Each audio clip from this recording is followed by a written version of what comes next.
only thing we have to fear is fear itself. The National Weather Service has issued a severe thunderstorm warning. Welcome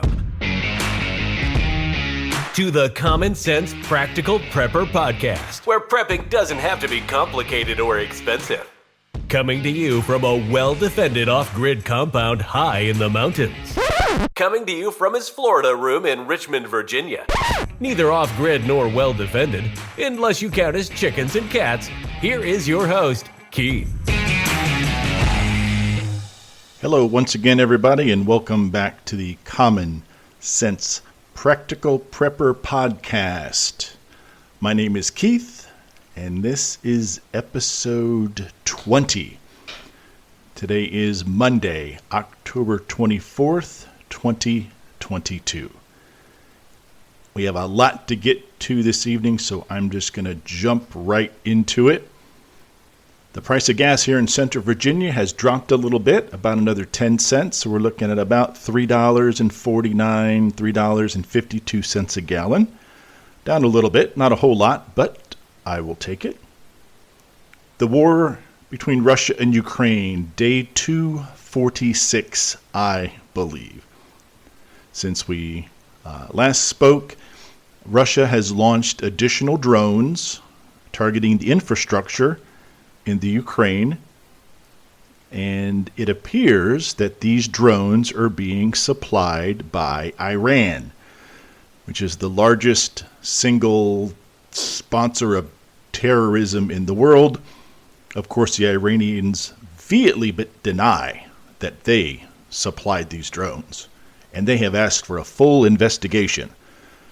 Well, as luck would have it, the United Nations is on the case, ladies and gentlemen, and after a few sternly worded emails to Iran, nothing's going to happen because nothing ever does when the UN gets involved. So Zelensky is upset with Israel because they will not provide him the Iron Dome weapon systems that they employ to shoot down missiles and rockets that are launched from Palestine or the West Bank into Israel. That technology is absolutely fantastic. If you have not seen it, you can always go to YouTube and look up some of the videos. It's absolutely incredible, very, very accurate. And the missiles coming over aren't exactly the most accurate things, but the Iron Dome has a very good track record of shooting down incoming missiles. And Zelensky is upset. So apparently, the bajillions of dollars that the U.S. has provided for military aid is not enough. He's upset because Israel will not give them the Iron Dome. The rail strike that I spoke about several weeks ago, apparently there was a tentative agreement reached by the rail unions. Now there's 12 railway unions in total.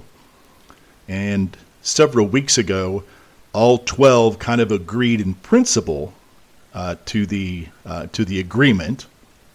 I guess you can agree to an agreement. Agreed to the proposal that the companies themselves were putting out, and apparently that all fell apart. But currently, 4 of the 12 railway unions have agreed to those terms, but unfortunately 8 have not. And again, all 12 have to vote and ratify that before it goes into effect. Now, a railway strike, even for just a few days, would be absolutely catastrophic here in the United States. That coupled with the supply chain issues and the food shortages, the supply shortages that we're starting to see, that are obviously going to get much worse. That is something that we absolutely do not need on top of everything else. As you may know, to transport something by rail is probably the most cost-effective way to transport a large amount of goods. We talk about a train and the volume that it carries and the price per mile, or however they calculate that. Sending stuff via train is actually very, very cost-effective. So if the railways go on strike, then That's a lot of freight. That's a lot of produce. That's a lot of trash. New York, New Jersey, they send a lot of their trash down south to different landfills, and that would be a significant hardship, especially if we're talking food, grain, coal, oil, natural gas, pretty much everything you can imagine that is transported by a truck is transported by rail, and it's a very efficient, a very cost-effective way to transport things like that. So I certainly hope the unions and the railway companies themselves can get their stuff together and forego a strike, because that's the last thing we need given the current situation. And like we talked about 2 weeks ago, OPEC decided to cut production by 2 million barrels of oil per day. And I think I said a couple weeks ago that I did not think that would be a significant cost in reduction, at least significant enough to cause the price of gas to go up and a few other things, kind of the domino effect. Well, apparently I was wrong. President Biden again released a whole bunch of oil from the strategic oil reserve we have here in the United States. Now that oil is technically set aside in case of a war, case of the military needing that oil to make fuel, to fly the planes, run the tanks, run the trucks, get the troops going around, that sort of thing. So basically now, for the first time in an awfully long time, that strategic petroleum reserve, I guess is the official title, is now down at its lowest point. And of course, it's going to cost money to replenish that. And as oil rises in price, it's going to cost more and more to actually replenish that strategic reserve. All right, last little tidbit of news. So in response to OPEC cutting production, Senator Bernie Sanders from Vermont says that the United States should stop sending military aid to Saudi Arabia. Now, in my opinion, that's a bit of a knee-jerk reaction. So here's the deal with Saudi Arabia and the United States. Saudi Arabia is not an ally. They are not friends of the United States. We kind of tolerate each other, I guess, because when push comes to shove, Saudi Arabia is kind of like the stabilizing force between Iran, Iraq, and Israel. Saudi Arabia has a lot of sway, has a lot of street cred, a lot of clout in the Middle East. So what's that old saying, or keep your friends close but your enemies closer? So it's kind of a trade-off. We give them F-18s and all the cool latest jet fighters for their military. I'm not really sure who they're intending to go to war with. And then kind of in return, they do what they can to maintain the peace, there in the Middle East. Never mind, they murdered that journalist, Khashoggi or whatever his name was. And of course, everything else that goes on over there. America, at least the American government, turns a blind eye to an extent. Yeah, but cutting off military aid to Saudi Arabia is probably not the smartest thing. You think they cut oil production by 2 million barrels for a couple different reasons. You can imagine what they would do if the U.S. even hinted at the fact that we're not going to send you the latest and greatest, F-22s or whatever the heck we're flying these days. So I don't think that's going to happen, Bernie. So he could just probably relax and, get some Haagen-Dazs and just give it a break here. Okay. I'm going to read an email that I received about a week ago. Not quite a week ago. Late last week. Jamie in Michigan wrote an email, and he's curious about, I talk about how I try to keep politics out of this, and, I'm kind of apolitical. I just report what I see and give you my opinion, and then what the political goings on in the world, the war with Ukraine and Russia, how that might affect us or me, and then how I or how you should prepare accordingly.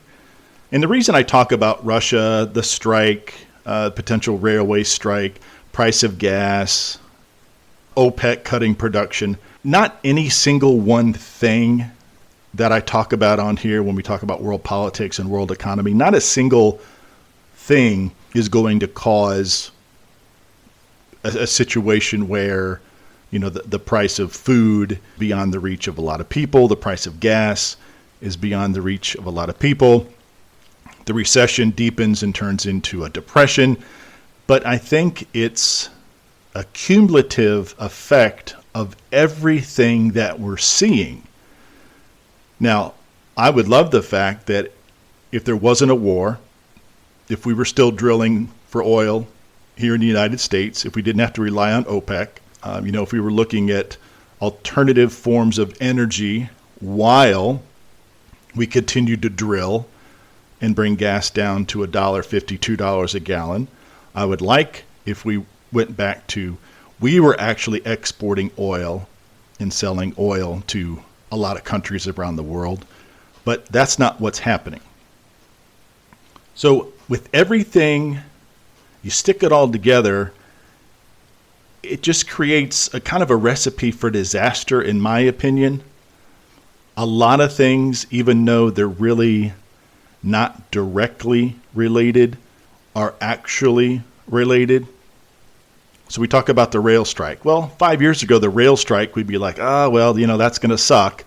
But with the recession, the price of fuel, the war, supply chain issues, starting to see, certain food shortages, and then the railway strike on top of it, all of those things create a domino effect, kind of an avalanche. So one thing picks up another thing rolls down the mountain, and before you know it, you have this huge mass of crap that's coming at you that affects different people, different ways, in different parts of the world.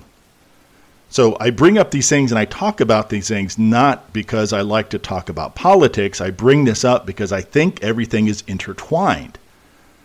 Take away the war in Russia, and we wouldn't be talking about Belgium, Poland, Germany, the UK, and some other countries in Europe and in the EU, and their citizens potentially having significant hardships because they're not going to be able to fuel their homes. Not because they can't afford it, because it's not going to be available, with Nord Stream 1 and 2 still down. Russia has no intent to go ahead and start selling any sort of fuel to the EU with everything else going on.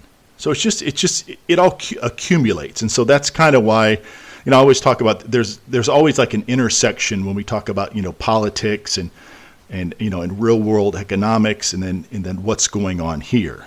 But if none of this was going on, there probably wouldn't be a lot of people doing podcasts. I probably wouldn't have nearly as much preps as I do, but I think as you look at things, as things start to accelerate, to me, it becomes just more and more apparent that the worst is yet to come.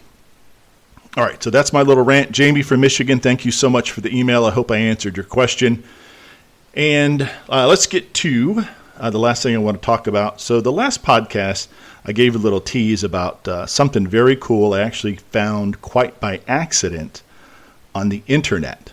I'll give you the name of the company, give you a quick rundown, and then I'll tell you what I purchased, and then how I think this is going to help me in the event I need to bug out, leave my residence, leave the area, and a few other circumstances that may come around.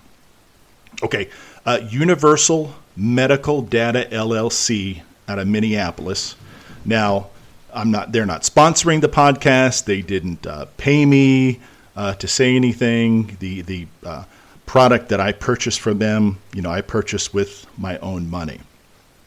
So in a nutshell, the target audience for this company is the elderly, older folks. And what they do is they can provide, like those MedicAlert bracelets, that talk about allergies and that sort of thing, if you're diabetic. But they kind of take it a couple steps beyond. They kind of kick it up a couple notches. They have USBs that could be attached to bracelets, dog tags, that sort of thing. And in the USBs, basically, it's called their personal health records, and it's a program that's embedded into these USBs. You can put anything and everything when it comes to medical records on this USB. You always have it with you. Now, I purchased the Dogtag version, and you can do you do engravings on the front and the back, and the USB is waterproof, and it comes in a little like a rubber, not really a case, I guess kind of a holder, and you can read the Dogtag, and I put engravings on the front and the back, and then on the little holder, the rubber holder, it has the USB.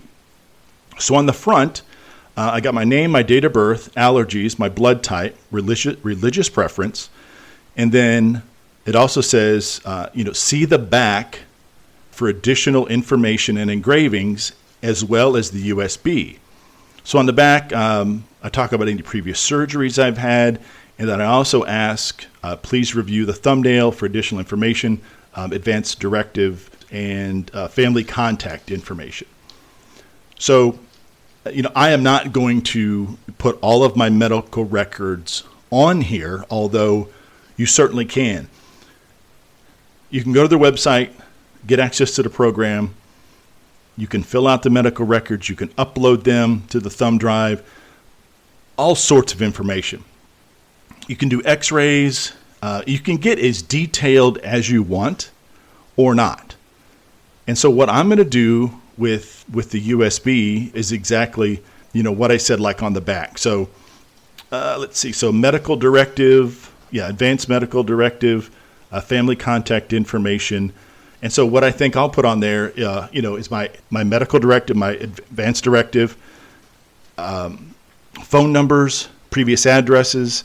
I will probably scan a copy of my driver's license, my social security card, and probably the photo page or the first page of my passport. And I'm going to have those objects or those items uploaded onto the thumb drive. So like I spoke about last time, in the event you're separated from your friends, you're separated from your family, you're going to need to be able to identify yourself as well as identify the people you're trying to catch up with. I think I gave the scenario, you go to some sort of FEMA camp, some FEMA shelter, and you run into your kids. And, maybe they're old enough to recognize you, maybe they're not, maybe you have, very small children. And, you're going to need to identify, obviously, yourself and be able to prove to the officials there that those people sitting over there in the corner belong to you. They're your kids or whatever the situation might be. So you make a folder on the USB. You put a couple family photos. Everybody, this is us Christmas last year. Here's a copy of the Social Security cards for my kids. Here's an address. Anything you can put on there to identify yourself as well as your family members. Yeah, I'm not, like I said, I'm not going to put x-rays or anything like that, but I think this is pretty cool. I think it's kind of like the peace of mind that you factor in with situations like this. Now, also in the event that you're involved in some sort of accident, you're injured, you're unconscious, and you have this little MedicAlert bracelet thingy with the USB. So a paramedic, a doctor, or a nurse, when you're in the bad car accident, first thing to do, they're going to pull you out, they're going to strip you naked, and they're going to look for injuries, bullet holes, whatever situation you've got yourself into. And they're going to see that universal MedicAlert sign, which is the little crissy-crossy thing with, what's that, it's like a snake? It's some sort of medical. There's somebody from the medical profession is listening to this podcast going, this guy has no idea what he's talking about. Anyway, the little sneaky snake thing on the USB, they're going to be like, hey, this contains medical information. They grab a laptop, they pull out the USB, and they see the information. Oh, well, this is who he is. Here's his date of birth. Here's a couple addresses. Oh, here's the phone number to his primary care physician. Maybe let's give them a call. Oh, look, here's a phone number for his father, next of kin, son, whoever you want to put on there. Let's give them a call and see if they can tell us more about this guy who you can't talk to us because, he's all banged up or, car accident, fell out of a tree, whatever the situation might be. So I think even without having to bug out and leave your residence, I think this is a pretty good thing to have. So if you get a chance, go check out the website, Universal Medical Data LLC.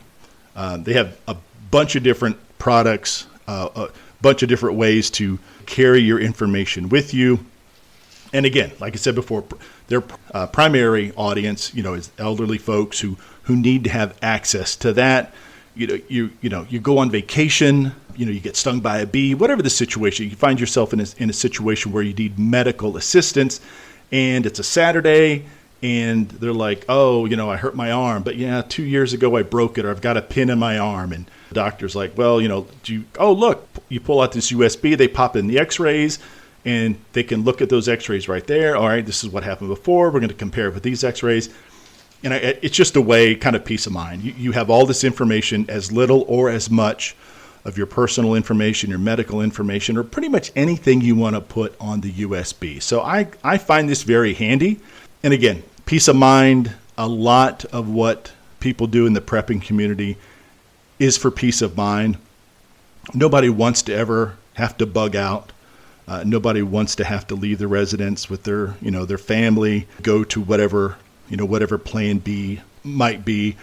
And that's why you prepare for situations like this, because if it ever happens, you're prepared for that.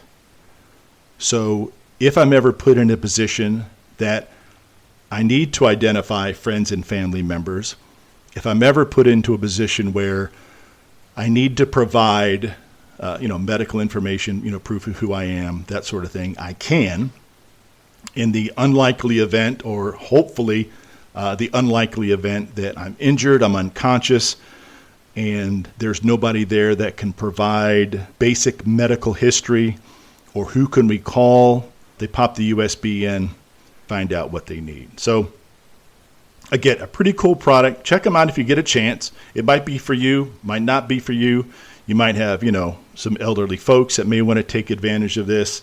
Grandma, grandpa, folks down the street. Hey, have you heard about this? So the gentleman I spoke to was very knowledgeable, was able to answer all my questions. So anyway, you might want to give him a shot. Just check him out. Like I said, I found him quite by accident. Again, folks, I know I just shot through this. I had a lot of information. I did get my EDC bag in. I did put a lot of my stuff in it. I have a few more things I want to drop in during the week. So next podcast, I'll go ahead and do a review of the EDC bag. But I wanted to talk about this MedicAlert Dogtag that I purchased from this particular company. I wanted to talk a little bit about what's been going on, especially in Russia and Ukraine the past week. So, folks, thanks for stopping by. And as always, be safe, take care of one another, and until next time. Thanks for listening to the Common Sense Practical Prepper Podcast. Be sure to subscribe so you don't miss an episode. While you're at it, help spread the word by leaving a rating and review.